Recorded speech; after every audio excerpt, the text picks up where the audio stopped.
në veri? Në pjesë më tonë lume t'i për siguria e ka mundur tashmë sa ku,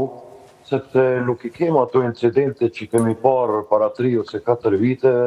dhe në aspektin e sigurisë brendshme nuk ka se kush t'i bëjmë ato incidente, duke pas parasysh që ata që i kanë bërë incidente, ata që në kanë sulmuar Republikën e Kosovës që ka qenë sulmi më i madh që nga pavarësia, pra Bajnskën, pastaj edhe Ibër Lepencin, ata nuk gjenden në Republikën e Kosovës. Dhe kjo po vije tash natyrshëm. Ky relaksim i situatës kur nuk keti asnjë incident etnik. Kjo vije gradualisht dhe natyrshëm. Dhe Ragusi 3,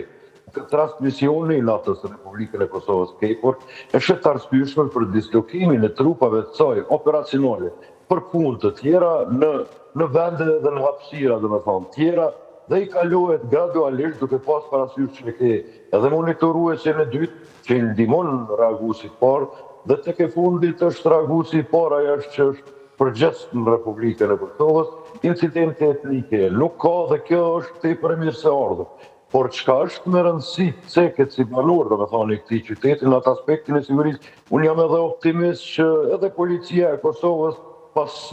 pak kohësh nuk do të qëndrojë më aty, sepse kjo urë ka qenë një simbol tepër i keq për ne si qytetarë të Republikës Kosovës, kurse tash në atë aspektin e sigurisë ajo veç që do ta ketë atë simbolikin natyrshëm normale të mirë, sepse vajtje, qarkullim të mësorëve ke pas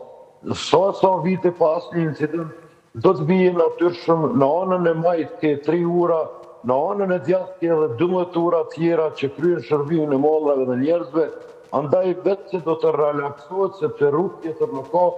kur te konstaton këtë Ragusi 3 që është për paqe për të gjithë, e gjitha tjera i kalon aty në zhurmave domethënë politike